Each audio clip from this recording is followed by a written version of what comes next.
What's up, everybody? Damon here, and in today's gaming news, Randy Pitchford just can't help himself from responding to upset Borderlands 4 players. Plus, we've got new Xbox Game Pass editions and another Hollow Knight Silksong patch. This is your daily fix.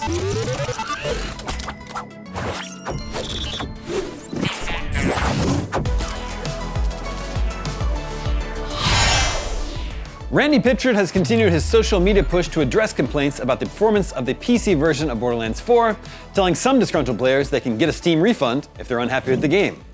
Since the game's huge Steam launch last week, Pitchford has issued confusing comments on why the console version of Borderlands 4 lacks a field of view slider, promised that it would have been impossible to break the Borderlands 4 servers, told people to code your own engine and show us how it's done please, and declared Borderlands 4 a premium game made for premium gamers. Borderlands 4 currently has a mixed Steam review rating, with most of the negative comments revolving around performance. The tech experts at Digital Foundry have said their initial analysis of Borderlands 4 on PC shows significant stutter problems and have advised against running the game on its badass graphics setting. This suggests there are indeed problems with the Unreal Engine 5 title. Still, the outspoken Gearbox chief is showing no signs of backing down, issuing tweet after tweet in response to complaints about how Borderlands 4 runs. Most of the tweets offer direct advice about how to make Borderlands 4 run better, which is a perfectly reasonable thing to do, and call for players to put their distrust of graphics tech such as DLSS aside and use it if available to them. But Pitchford, perhaps showing a touch of frustration about the discourse around Borderlands 4, has issued some spicier responses.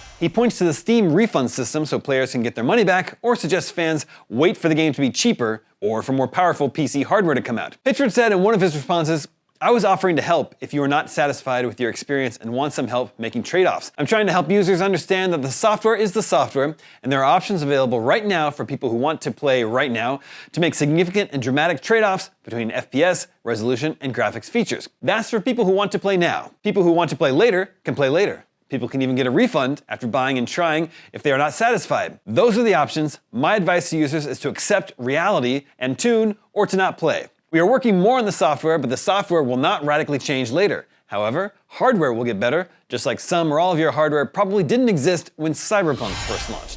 It looks like some PC gamers don't like being told to use the likes of DLSS and frame generation generally to improve the performance of Borderlands 4, and this is something Pitchford seems particularly keen to address. In multiple tweets, he suggested playing with the aid of frame generation, although clearly this advice is falling on deaf ears. Quote, "I'm sorry you don't like being told to use DLSS, but that is the way. If you're not happy using the tools available to you to improve frame rate, and you're not happy with the frame rate you have, you should play a different game." The upshot of all this is that Gearbox is continuing to improve Borderlands 4 generally and PC performance specifically. Moving on, Microsoft has confirmed the Xbox Game Pass September Wave 2 lineup of titles, which is headlined by beloved indie game Hades. But first, available today is Roadcraft, where we operate a fleet of authentic construction vehicles to restore roads and repair bridges. Tomorrow, September 17th, brings a flurry of titles to standard subscribers, which Ultimate owners will already have access to. These include Call of Duty Modern Warfare 3, the one from 2023, roguelite tabletop-style role-player for The King 2, and the game preview version of City Builder Overthrown. Also available on the 17th is Deep Rock Galactic Survivor, a single-player survival shooter spin-off. September 18th brings Frostpunk 2 to Game Pass Ultimate after its previous release on PC. It's paired with open-world physics sandbox Wobbly Light. This month's main attraction, Hades, turns up at the end of this week on the 19th.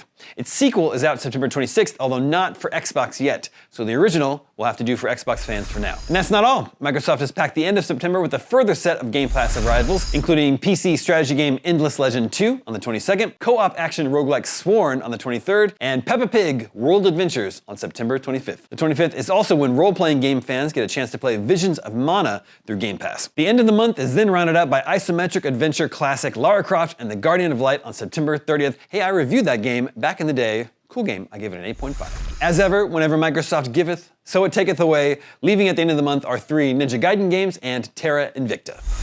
And finally today, Hollow Knight Silksong's second post-release patch is on the way. Before it rolls out to all, however, Team Cherry is testing the new version via the public beta branch on Steam. This means anyone can select and download it, although it may be unstable. Based on the patch notes, Update 2 doesn't include any earth-shattering balance changes after Update 1 made the early game easier. The patch will change things like adding a dithering effect option in advanced video settings, updating the Herald's Wish achievement description to clarify that players must both complete the wish and finish the game, and fixing rare cases of Shrine Guardian Seth getting out of bounds during battle. For the full patch notes, hit up IGN.com. Our review is also live now, so check that out if you haven't yet.